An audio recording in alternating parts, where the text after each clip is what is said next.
ನೀವು ಕುಂಭರಾಶಿಯವರಾಗಿದ್ದು ಬಂಗಾರದ ರಿಲೇಟೆಡ್ ಆಗಿರತಕ್ಕಂತಹ ಕೆಲವಿಷ್ಟು ವಿಚಾರಗಳ ಬಗ್ಗೆ ಚಿಂತನೆ ಮಾಡ್ತಾ ಇದ್ದರೆ ಅಥವಾ ಚಿಂತೆ ಮಾಡ್ತಾ ಇದ್ದರೆ, ಎರಡು ವ್ಯತ್ಯಾಸ ಇದೆ, ಚಿಂತನೆ ಹಾಗೂ ಚಿಂತೆ. ತುಂಬ ಏನೋ ಗೋಲ್ಡೆಲ್ಲ ಅಡ ಇಟ್ಬಿಟ್ಟಿದ್ದೀನಿ, ಏನು ಮಾಡೋದು, ಬಂಗಾರ ಬಿಡಿಸ್ಕೊಳಕ್ಕಾಗ್ತಾ ಇಲ್ಲ, ಅದೇ ದೊಡ್ಡ ಟೆನ್ಷನ್ ಆಗಿಬಿಟ್ಟಿದೆ, ಗೋಲ್ಡ್ ಲೋನೇ ದೊಡ್ಡ ಟೆನ್ಷನ್ ಆಗಿಬಿಟ್ಟಿದೆ ಅನ್ನೋವಂಥವರೆಲ್ಲ ಚಿಂತೆ ಮಾಡ್ತಿದ್ದಾರೆ ಅಂತ ಅರ್ಥ. ಮದುವೆ ಹತ್ರ ಬಂತು ಅಥವಾ ಗೃಹ ಪ್ರವೇಶ ಹತ್ರ ಬಂತು ಅಥವಾ ಮತ್ತೊಂದೇನೋ ಹತ್ರ ಬಂತು, ಬಂಗಾರ ಖರೀದಿ ಮಾಡಬೇಕು, ಇದೆಲ್ಲ ಚಿಂತನೆ ಮಾಡ್ತಾ ಇದ್ದಾರೆ ಅಂತ. ಸೊ ನೀವು ಬಂಗಾರ ಖರೀದಿಸುವ ಚಿಂತನೆ ಮಾಡ್ತಾ ಇದ್ದರೆ ಅಥವಾ ಬಂಗಾರ ಅಡ ಇಟ್ಬಿಟ್ಟು ಬಿಡಿಸ್ಕೊಳಕ್ಕಾಗದೆ ಒದ್ದಾಟ ಚಿಂತೆ ಮಾಡ್ತಾ ಇದ್ದರೆ, ಚಿಂತೆ. ಸೊ ಇದರಲ್ಲಿ ಯಾವುದೇ ಇದ್ದರೂ ಕೂಡ ರಿಲೇಟೆಡ್ ಟು ಬಂಗಾರ ಆಗಿದ್ದು ನೀವು ಕುಂಭರಾಶಿಯವರಾಗಿದ್ದರೆ ಈ ವಿಡಿಯೋ ನಿಮ್ಗೆ ತುಂಬ ಇಂಪಾರ್ಟೆಂಟು. ನಾನು ಕೆಲವಿಷ್ಟು ತಾರೀಖುಗಳು, ಸಮಯ ಎಲ್ಲದೂ ಸಹ ನಿಮಗೆ ಹೇಳ್ತೇನೆ, ಹಾಗೂ ವಿಶೇಷವಾದ ಒಂದು ಪರಿಹಾರ ವಿಧಾನವನ್ನು ಹೇಳ್ತೇನೆ. ಆ ರೀತಿಯಾಗಿ ಆ ಸಮಯದಲ್ಲಿ ನೀವು ಪೂಜೆಯನ್ನು ನೀವೇ ಸಿಂಪಲ್ಲಾಗಿ ಮಾಡಿಕೊಂಡ್ರೆ ಕುಂಭರಾಶಿಯವರಿಗೆ ಬಂಗಾರ ಸಂಬಂಧಿತವಾದಂಥ ಸಮಸ್ಯೆಗಳು ಪರಿಹಾರ ಆಗಿಬಿಡುತ್ತೆ. ಸೊ ಬಂಗಾರದ ರಿಲೇಟೆಡ್ ಅಡಮಾನ ಇಟ್ಟು ಬಂಗಾರ ಆಗಿರ್ಬೋದು, ಬಿಡಿಸ್ಕೊಳಕ್ಕಾಗದೇ ಇರೋದು, ಖರೀದಿ ಮಾಡಬೇಕು ಅಂದ್ಕೊಂಡಿರೋದು, ಕೊಟ್ಟಿರೋದು, ವಾಪಸ್ ಬಂದಿರೋದು, ಕಳ್ಕೊಂಡಿದ್ದು, ಏನು ಬೇಕಾರಾಗಲಿ ಬಂಗಾರ ಸಂಬಂಧಿತ ವಿಚಾರಗಳು ಕುಂಭರಾಶಿಯವರಿಗೆ ಅನುಕೂಲವಾಗುವಂತಹ ವಿಚಾರಗಳು ಇದರಲ್ಲಿ ತಿಳಿಸ್ತೇನೆ. ಸೊ ಕುಂಭರಾಶಿಯವ್ರಿಗೆ ಭಾಳ ಇಂಪಾರ್ಟೆಂಟ್ ಅಲ್ವಾ, ಬಂಗಾರದ ರೇಟ್ ಆಗಲೇ ಗ್ರಾಮಿಗೆ 13,000 ದಾಟೋಗ್ತಾ ಇದೆ. ಸೊ ದಯವಿಟ್ಟು ವಿಡಿಯೋನ ಲೈಕ್ ಮಾಡ್ಲಿಕ್ಕೆ ಮರಿಬೇಡಿ. ತುಂಬ ಅರ್ಜೆಂಟ್ ರೇಟ್ಗಳು, ಹತ್ತಿರದ ರೇಟ್ಗಳು. ಸೊ ಇದು ಯಾವಾಗ ಮಾಡಿದ್ರೂ ಆಗುತ್ತೆ ಅನ್ನುವಂಥದ್ದಲ್ಲ. ಸೊ ಅದರಿಂದ ಪ್ರತಿಯೊಬ್ಬ ಕುಂಭರಾಶಿಯವರಿಗೆ ಬೇಗ ರೀಚ್ ಆಗಬೇಕು ಈ video. WhatsApp, Facebook, messenger, Telegram ಎಲ್ಲ ಕಡೆ ಬೇಗ ವಾಟ್ಸಪ್ ಈ ಒಂದು ವಿಡಿಯೋನ ಶೇರ್ ಮಾಡಿಬಿಡಿ, ಲಿಂಕ್ನ ದಯವಿಟ್ಟು ಶೇರ್ ಮಾಡಿ ಬೇಗ. ಹಾಗೂ ಪ್ರತಿಯೊಬ್ಬರು ನಿಮ್ಮ ಬಂಗಾರದ ರಿಲೇಟೆಡ್ ಏನಾದ್ರು ಕ್ವೆಶ್ಚನ್ ಇದ್ದರೆ ದಯವಿಟ್ಟು ಕಮೆಂಟ್ ಮಾಡಿ. ಎಸ್, ಪೂಜೆ ಮಾಡಿದ ತಕ್ಷಣ ಅಫ್ಕೋರ್ಸ್ ಅಥವಾ ಯಾವುದೋ ಒಂದು ಇದು ಮಾಡಿದ ತಕ್ಷಣ ಏನು ಬಂಗಾರದ ಅಂಗಡಿಯನ್ನು ಬಂದುಬಿಟ್ಟು ನಾಕ್ ತಗೊಳ್ಳಿ, ನೀವು ಪೂಜೆ ಮಾಡಿದರೆ ಬಂಗಾರ ಅಂತ ಯಾರೂ ಕೊಡಲ್ಲ, ನಮಗೂ ಗೊತ್ತು.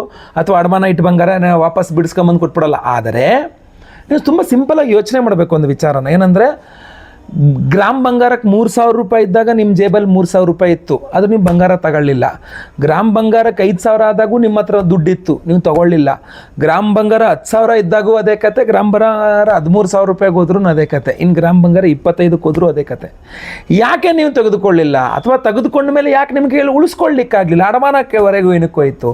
ಸೊ ಇದೆಲ್ಲ ಕೆಲವಿಷ್ಟು ವಿಚಾರಗಳು ಯೋಗಾನುಯೋಗಗಳ ಮೇಲೆ ಹೋಗುತ್ತೆ. ನೀವು ಬಂಗಾರ ಖರೀದಿ ಮಾಡ್ಬೇಕಂದ್ರೆ ನೀವು ದುಡಿಲೇಬೇಕು, ದುಡ್ಡು ಕೊಟ್ರೇ ಅಂಗಡಿಯವನು ಬಂಗಾರ ಕೊಡೋದು. ನೀವು ಬಂಗಾರ ಅಡ ಇಟ್ಟರೆ ಏನೋ ಅಥವಾ ದುಡ್ಡು ಕ್ಲಿಯರ್ ಮಾಡಿದ್ರೆ ಅಡಮಾನ ಇಟ್ಕೊಂಡು ಬಂಗಾರ ವಾಪಸ್ ಕೊಡೋದು, ಗೊತ್ತು ನನಗೆ. ಆದರೆ ಒಂದು ಅದೃಷ್ಟ ಅನ್ನುವಂಥದ್ದು ಜೀವನದಲ್ಲಿ ಬರಬೇಕು ಅಂದರೆ ಒಂದು ಪರ್ವ ದಿನಾಂಕಗಳು, ಪರ್ವ ದಿನಗಳು, ಪರ್ವ ಸಮಯ ಹೀಗೆಲ್ಲ ಇರುತ್ತೆ. ಅದಕ್ಕೋಸ್ಕರ ಇಂಪಾರ್ಟೆಂಟ್ ಆಗಿರತಕ್ಕಂಥದ್ದು ಇರುತ್ತೆ. ಅಂಥ ಇಂಪಾರ್ಟೆಂಟ್ ಸಮಯಗಳಲ್ಲಿ ನಾವು ಅದನ್ನು ಪ್ರವೋಕ್ ಮಾಡೋದು, ಅಂದ್ರೆ ವಿಶೇಷವಾಗಿ ಅದನ್ನು ನಾವು ವಿಶೇಷವಾಗಿ ಆರಾಧನೆ ಮಾಡಿದಾಗ ಆ ರಿಲೇಟೆಡ್ ಆಗಿರ್ತಕ್ಕಂಥ ಸಮಸ್ಯೆಗಳು ಪರಿಹಾರ ಆಗುತ್ತೆ. ಸೊ ಅದರಿಂದ ವಿಡಿಯೋದಲ್ಲಿ ಭಾಳ ಇಂಪಾರ್ಟೆಂಟಾಗಿ ಹೇಳ್ತಾ ಇದ್ದೇನೆ. ದಯವಿಟ್ಟು ವಿಡಿಯೋನ ಲೈಕ್ ಮಾಡ್ಲಿಕ್ಕೆ ಮರಿಬೇಡಿ, ಹಾಗೂ ಶೇರ್ ಮಾಡ್ಲಿಕ್ಕೆ ಮರಿಬೇಡಿ. ಸಬ್ಸ್ಕ್ರೈಬ್ ಮಾಡ್ಕೊಳ್ತಾರೋ ಚಾನಲ್ನ ಸಬ್ಸ್ಕ್ರೈಬ್ ಮಾಡ್ಕೊಳ್ಳಿ. ಫೇಸ್ಬುಕ್ಕಲ್ಲಿ ನೋಡ್ತಾ ಇದ್ದೀರಾ, ಪೇಜ್ನ ಫಾಲೋ ಮಾಡ್ಕೊಂಡಿಲ್ವಾ, ದಯವಿಟ್ಟು ಫಾಲೋ ಮಾಡ್ಕೊಳ್ಳಿ. ನಮಸ್ಕಾರ, ನಾನು ವಿಠಲ್ ಭಟ್ ಮಾತಾಡ್ತಾ ಇರತಕ್ಕಂಥದ್ದು. ಬನ್ನಿ ವಿಡಿಯೋನ ಶುರು ಮಾಡೋಣ. ವೀಕ್ಷಕರೇ, ಅಕ್ಟೋಬರ್ 18ನೇ ತಾರೀಕು, ಇವತ್ತ ನಾಳೆನ ಯಾವಾಗ ನೋಡ್ಕೊಂಬಿಡಿ. ಅಕ್ಟೋಬರ್ 18ನೇ ತಾರೀಕು, ನಾನು ಪಂಚಾಂಗ ಇಟ್ಕೊಂಡು ಹೇಳ್ತಾ ಇದ್ದೀನಿ. ಅಕ್ಟೋಬರ್ 18ನೇ ತಾರೀಕು ಮಧ್ಯಾಹ್ನ 12:49 ನಂತರ ನಿಮಗೆ ತ್ರಯೋದಶಿ ಶುರುವಾಗ್ಬಿಡುತ್ತೆ. 18ನೇ ತಾರೀಕು. 19ನೇ ತಾರೀಕು ಮಧ್ಯಾಹ್ನ 1:20 ತನಕನೂ ತ್ರಯೋದಶಿನೇ ಇದೆ. ಈ ತ್ರಯೋದಶಿಯನ್ನು ಅಂದರೆ ಆಶ್ವಯುಜ ಮಾಸ ಕೃಷ್ಣ ಪಕ್ಷ ತ್ರಯೋದಶಿ ಇದು. ಸೊ ಈ ಸಮಯವನ್ನು ನಾವು ಧನತ್ರಯೋದಶಿ ಅಂತ ಕರಿತೀವಿ, ಧನ್ತೆರಸ್ ಅಂತಾರೆ ಉತ್ತರ ಭಾರತದಲ್ಲಿ. ಸೊ ಈ ಬಂಗಾರ ನಿಮಿತ್ತವಾಗಿ ನಾವು ಬಂಗಾರ ಖರೀದಿ ಮಾಡಿಟ್ಕೊಳ್ಳೋಕ್ಕೆ ಅಥವಾ ರಿಲೇಟೆಡ್ ಆಗಿಕ್ಕೆ ಒಂದು ವಿಶೇಷವಾದ ಪರ್ವ ಸಮಯ. ಇನ್ನೊಂದು ತಾರೀಕು ಬಂದು 21ನೇ ತಾರೀಕು, ದೀಪಾವಳಿ ಅಮಾವಾಸ್ಯೆ, ನಿಮಗೆಲ್ಲ ಗೊತ್ತಿದೆ. ಸೊ 18ನೇ ತಾರೀಕು ಮಧ್ಯಾಹ್ನ ಮೇಲೆ ಆಗಲಿಲ್ವಾ, 19ನೇ ತಾರೀಕು ಬೆಳಗ್ಗೆ ಆಗಲಿಲ್ವಾ, 21ನೇ ತಾರೀಕು ಬೆಳಗ್ಗೆ. ನಾನು ಈ 3 ಡೇಟ್ಗಳು ಹಾಗೂ ಈ 3 ಸಮಯಗಳಲ್ಲಿ ಒಂದು ವಿಶೇಷವಾದಂತಹ ಒಂದು ಪೂಜೆಯನ್ನು ಹೇಳ್ತೇನೆ. ಆ ಪರ್ಟಿಕ್ಯುಲರ್ ಸಿಂಪಲ್ ಪೂಜೆಯನ್ನು ದಯವಿಟ್ಟು ನೀವು ನಿಮ್ಮ ಮನೆಯಲ್ಲಿ ಮಾಡಿದರೆ ಕುಂಭರಾಶಿಯವರು ಅಡಮಾನ ಇಟ್ಕೊಂಡು ಬಂಗಾರ ಬಿಡಿಸ್ಕೊಂಡ್ಬಿಡ್ಬೋದು, ಬಂಗಾರ ಖರೀದಿ ಮಾಡಬಹುದು. ಬಂಗಾರ ರಿಲೇಟೆಡ್ ಪಿತ್ರಾರ್ಜಿತ ಆಸ್ತಿ ಸ್ವಲ್ಪ ಬಂಗಾರ ಬರಬೇಕು, ಸಿಗಾಕೊಂಡ್ಬಿಟ್ಟಿದೆ, ಹೆಂಗೆ ತಗೊಳ್ಳೋದು ಗೊತ್ತಾಗ್ತಾ ಇಲ್ಲ, ಖಂಡಿತವಾಗಿ ಬರುತ್ತೆ. ಆ ಬಂಗಾರ ರಿಲೇಟೆಡ್ ಆಗಿರತಕ್ಕಂಥ ನಿಮ್ಮ ಟೆನ್ಷನ್ಗಳೆಲ್ಲ ಸಾಲ್ವ್ ಆಗುತ್ತೆ. ಪ್ರಯತ್ನ ಮಾಡಿ. ಯತ್ನೇ ಕೃತೆ ಕೋತ್ರ ದೋಷಃ ಅಂತ. ಪ್ರಯತ್ನ ಮಾಡೋದ್ರಲ್ಲಿ ಏನು ತಪ್ಪಿಲ್ಲ. ನಾನು ಇನ್ನೇನು ಬಹಳ ಕಠಿಣವಾದ್ದೇನು ಹೇಳ್ತಾ ಇಲ್ಲ. ಇನ್ನೂ ವಿಶೇಷವಾದಂತಹ ಪರಿಹಾರ, ಪವರ್ಫುಲ್ ಆದ ಪರಿಹಾರಗಳನ್ನೇ ತಿಳಿಸ್ತೇನೆ. ದಯವಿಟ್ಟು ವಿಡಿಯೋನ ಎಂಡ್ ತನಕ ನಿಧಾನವಾಗಿ ನೋಡಿ ಅರ್ಥ ಮಾಡ್ಕೊಳ್ಳಿ ವಿಡಿಯೋನ, ಆಯಿತಾ. ಒಂದು ಅದ್ಭುತವಾದ ಭೈರವ ದೀಪ ಸ್ಥಾಪನ ಪೂಜಾ ನಿಮಗೆ ನಾನು ಹೇಳ್ಕೊಡ್ತೇನೆ, ಅದನ್ನು ಮಾಡಿ, ಆಯಿತಾ. 18ನೇ ತಾರೀಕು ಸಾಯಂಕಾಲ ಮಾಡ್ತೀರಾ, ಕೈಕಾಲು ಮುಖ ತೊಳ್ಕೊಂಬಂದು ಸ್ನಾನ ಮಾಡ್ಕೊಂಬಂದು ಮಾಡಿ. ಇಲ್ಲ 19ನೇ ತಾರೀಕು ಬೆಳಗ್ಗೆ ಮಾಡ್ತೀರಾ, ಮಾಡಿ. 21ನೇ ತಾರೀಕು ಬೆಳಗ್ಗೆ ಸ್ನಾನ ಆದಮೇಲೆ ಮಾಡ್ತೀರಾ, ಮಾಡಿ. ಯಾವಾಗ ಬೇಕಾರಾಗಲಿ. ಮೊದಲು ದೇವ್ರ ಮನೆಯನ್ನೆಲ್ಲ ಕ್ಲೀನ್ ಮಾಡ್ಕೊಳ್ಳಿ. ಅಲ್ಲಿ ಒಂದು ರಂಗೋಲಿ ಬಿಡಿಸ್ಕೊಳ್ಳಿ, ಬಿಳಿ ರಂಗೋಲಿ. ಅದ್ರ ಮೇಲೆ ಒಂದು ಸಗಣಿಯನ್ನು ತಟ್ಕೊಳ್ಬೇಕು ಅಂತಿದೆ. ಈಗ ಸಗಣಿ ಎಲ್ಲಿಂದ ತರೋಣ ಗುರುಗಳೇ? ನಾವಿರೋದು ಇಲ್ಲಿ MG ರೋಡ್ ಪಕ್ಕದಲ್ಲಿ ಇದ್ದೀವಿ ನಾವು, ಅಥವಾ ನಾವೆಲ್ಲೋ ಅದ್ಭುತವಾದ ಏರಿಯಾಗಳಲ್ಲಿ ಇದ್ದೀವಿ, ಇಲ್ಲ ಹಸುನೇ ಕಾಣಲ್ಲ, ಸಗಣಿ ಬೆರಣಿ ಎಲ್ಲಿಂದ ಬರ್ಬೋದು? ಸಗಣಿ ಎಲ್ಲಿಂದ ಬರ್ಬೋದು? No problem.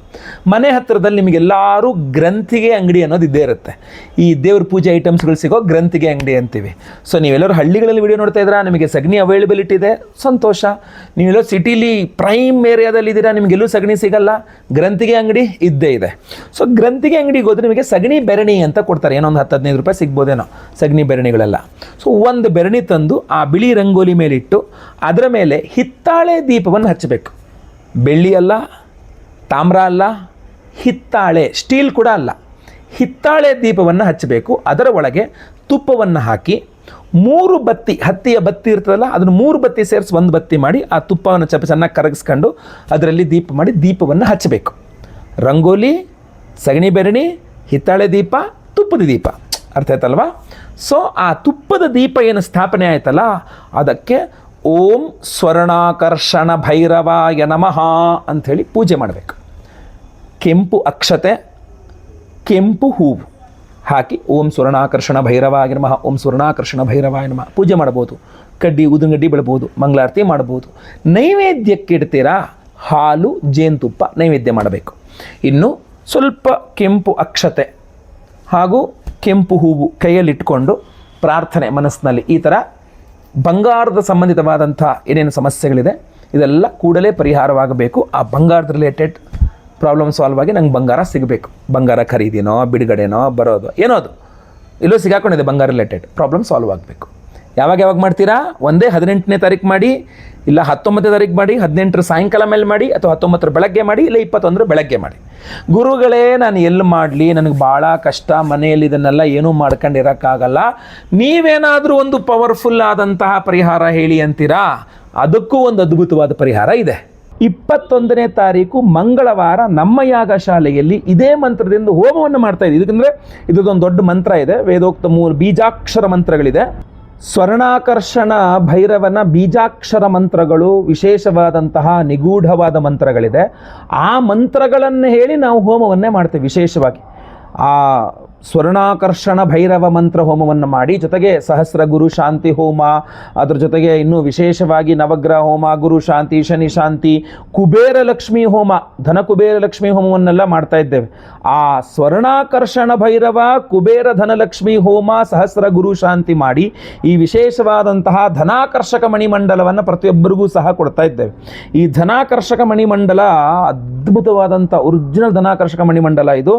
ಇದನ್ನು ನಾವು ಪ್ರತಿಯೊಬ್ಬರಿಗೂ ಸಹ ದೀಪಾವಳಿ ಅಮಾವಾಸ್ಯೆ ಲಕ್ಷ್ಮೀ ಪೂಜೆಯ ದಿವಸ ಕುಬೇರ ಲಕ್ಷ್ಮೀ ಹೋಮ, ಕುಬೇರ ಧನಲಕ್ಷ್ಮೀ ಹೋಮ ಸಹಿತ ಸ್ವರ್ಣಾಕರ್ಷಣ ಭೈರವ ಹೋಮ ಸಹಿತ ಸಹಸ್ರ ಗುರು ಶಾಂತಿ ಹೋಮಗಳು ಎನರ್ಜೈಸ್ ಮಾಡಿ ನಿಮಗೆ ಕೊಡ್ತಾ ಇದ್ದೇವೆ. ನಿಮ್ಮ ದೇವರ ಮನೆಯಲ್ಲಿ, ನಿಮ್ಮ ಹಾಲ್ನಲ್ಲಿ, ನೀವು ಅಂಗಡಿ ಇಟ್ಕೊಂಡ್ರೆ ನಿಮ್ಮ ಬಿಸ್ನೆಸ್ ಜಾಗಗಳಲ್ಲಿ, ನಿಮ್ಮ ಮನೆಯಲ್ಲಿ ಲಾಕರ್ ದುಡ್ಡು ಇಡ್ತೀರ, ಆ ದುಡ್ಡಿನಲ್ಲಿ ನೀವು ಮಿನಿಮಮ್ ಒಂದು 3ರಿಂದ 4 ಆದರೂ ಇದನ್ನು ನೀವು ಆರ್ಡರ್ ಮಾಡಿ ಇಟ್ಕೋಬೇಕು. ಯಾಕೆಂದರೆ ಅಷ್ಟು ಅದ್ಭುತವಾಗಿ ಎನರ್ಜೈಸ್ ಮಾಡಿ ಕೊಡ್ತಾ ಇರ್ತಕ್ಕಂಥದ್ದು ಇದು. ಪ್ರತಿಯೊಬ್ಬರೂ ಸಹ ಇದನ್ನು ಇಟ್ಕೊಳ್ಬಹುದು. ಸೊ ಇದಕ್ಕೂ ನೀವು ಸಂಕಲ್ಪ ಸೇವೆಗೆ ಹೆಸರು ಕೊಡ್ಬೋದು. ನಾನು ಆಗಲೇ ಹೇಳೋದು ದೀಪ ನಮಸ್ಕಾರ ಪೂಜೆ ಏನು ಬೇಕಾದ್ರೂ ಮನೇಲಿ ಮಾಡ್ಬೋದು. ಇಲ್ಲ ಇದು ಬೇಕು ನಿಮಗೆ ಅಂತ ಆದರೆ ನಿಮ್ಮ ಹೆಸರು, ಗೋತ್ರ ಗೊತ್ತಿದ್ರೆ, ನಕ್ಷತ್ರ ಗೊತ್ತಿದ್ರೆ, ರಾಶಿ ಗೊತ್ತಿದ್ರೆ ಸ್ಕ್ರೀನ್ ಮೇಲೆ ಕಾಣುವಂಥ ನಂಬರ್ಗೆ ಬೇಗ ವಾಟ್ಸಪ್ ಮಾಡಿಕೊಂಡು ನಿಮ್ಮ ಹೆಸರನ್ನ ರಿಜಿಸ್ಟರ್ ಮಾಡ್ಕೊಳ್ಳಿ. ಸ್ವರ್ಣಾಕರ್ಷಣ ಭೈರವ ಹೋಮ ಹಾಗೂ ಧನಕುಬೇರ ಲಕ್ಷ್ಮೀ ಹೋಮ ಹಾಗೂ ಸಹಸ್ರ ಗುರುಶಾಂತಿ ಹೋಮ, ಸ್ವಯಂವರ ಪಾರ್ವತಿ ಹೋಮ, ಗುರುಶಾಂತಿ ಶನಿ ಶಾಂತಿ ಸಹಿತ ಮಹಾನವಗ್ರಹ ಶಾಂತಿ ಹೋಮಗಳು, ಎಲ್ಲ ಹೋಮಗಳಲ್ಲೂ ನಿಮ್ಮ ಹೆಸರು ಅಂದರೆ ಲೈವಲ್ಲಿ ನಾನೇ ನಿಮ್ಮ ಹೆಸರು ಬೆಳಗ್ಗೆ ಸಂಕಲ್ಪ ಮಾಡ್ತೇನೆ. ನೀವು ಕೇಳಿಸ್ಕೊಳ್ಬೋದು ನಿಮ್ಮ ಹೆಸರು ಲೈವಲ್ಲಿ ಸಂಕಲ್ಪ ಆಗೋದು. ಎಲ್ಲ ಹೋಮಗಳನ್ನು ಲೈವ್ ನೋಡ್ತೀರಾ. ಪ್ರಸಾದ, ಎಲ್ಲ ಹೋಮಗಳ ಭಸ್ಮ, ಕುಂಕುಮಾರ್ಚನೆ, ಕುಂಕುಮ ಪ್ರಸಾದ ಜೊತೆಗೆ ಈ ಸ್ವರ್ಣಾಕರ್ಷಣ ಭೈರವ ಹೋಮ ಇತ್ಯಾದಿ ಹೋಮಗಳಲ್ಲಿ ಎನರ್ಜೈಸ್ ಆದಂತಹ ಈ ಧನಾಕರ್ಷಕ ಮಣಿಮಂಡಲ ಈ ಧನಾಕರ್ಷಕ ಮಣಿಮಂಡಲವನ್ನು ಪ್ರತಿಯೊಬ್ಬರಿಗೂ ಸಹ ನಾವು ಸ್ಪೀಡ್ ಪೋಸ್ಟಲ್ಲಿ ಕಳಿಸ್ಕೊಡ್ತಾ ಇದ್ದೇವೆ. ನಿಮಗೆ 1 ಬೇಕಾ, 3 ಬೇಕಾ, 4 ಬೇಕಾ, 5 ಬೇಕಾ, ಮೊದಲೇ ಬುಕ್ ಮಾಡ್ಕೊಳ್ಳಿ. ಲೇಟ್ ಆದರೆ ಆಮೇಲೆ ಸಿಗೋದಿಲ್ಲ. ತುಂಬ ಲಿಮಿಟೆಡ್ ಆಗಿ ನಾವು ವ್ಯವಸ್ಥೆ ಮಾಡಿರ್ತಕ್ಕಂಥದ್ದು. ಇಷ್ಟು ಹೈ ಕ್ವಾಲಿಟಿ, ಹೈ ಪ್ರಿಫರೆನ್ಸ್ ಇಟ್ಟು ಮಾಡಿದ್ದೇವೆ. ಸೊ ಏನು ಯೋಚನೆ ಮಾಡೋ ಅವಶ್ಯಕತೆ ಇಲ್ಲ, ಆರಾಮಾಗಿ ನಿಮ್ಮಲ್ಲಿ ಇಟ್ಕೋಬಹುದು. ಸಂಕಲ್ಪ ಸೇವೆಗೆ ಹೆಸರು ಕೊಡೋರು ಸ್ಕ್ರೀನ್ ಕಾಣುವಂಥ ನಂಬರ್ಗೆ ಬೇಗ ನಿಮ್ಮ ವಿವರಗಳನ್ನು ವಾಟ್ಸಪ್ ಮಾಡ್ಕೊಳ್ಳಿ. ವಿಡಿಯೋ ಇಷ್ಟ ಆದರೆ ದಯವಿಟ್ಟು ಲೈಕ್ ಮಾಡಲಿಕ್ಕೆ ಮರಿಬೇಡಿ. ವಾಟ್ಸಪ್, ಫೇಸ್ಬುಕ್, ಮೆಸೆಂಜರ್, ಟೆಲಿಗ್ರಾಮ್ ಎಲ್ಲ ಕಡೆ ಸಾಮಾಜಿಕ ಜಾಲತಾಣಗಳಲ್ಲಿ ವಿಡಿಯೋನ ಶೇರ್ ಮಾಡಲಿಕ್ಕೆ ಮರಿಬೇಡಿ. ನೀವು ಸಬ್ಸ್ಕ್ರೈಬ್ ಮಾಡ್ಕೊಂಡಿಲ್ಲ ಅಂದರೆ ಕೆಳಗಡೆ ಸಬ್ಸ್ಕ್ರೈಬ್ ಅಂತ ಬಟನ್ ಅಂತೆ, ಸಬ್ಸ್ಕ್ರೈಬ್ ಮಾಡ್ಕೊಂಡು ಬೆಲ್ ಬಟನ್ ಹೊತ್ಕೊಂಡು ಆಲ್ ಅಂತ ಮಾಡಲಿಕ್ಕೆ ಮರಿಬೇಡಿ. ಫೇಸ್ಬುಕ್ಕಲ್ಲಿ ನೋಡ್ತಾ ಇದ್ದೀರಾ, ನಮ್ಮ ಪೇಜನ್ನು ಫಾಲೋ ಮಾಡಲಿಕ್ಕೆ ದಯವಿಟ್ಟು ಮರಿಬೇಡಿ. ಪ್ರತಿಯೊಬ್ಬರು ಸಹ ಮತ್ತೆ ಪುನಃ ಕಮೆಂಟ್ ಮಾಡಿ. ಓಂ ಸ್ವರ್ಣಾಕರ್ಷಣ ಭೈರವಾಯ ನಮಃ.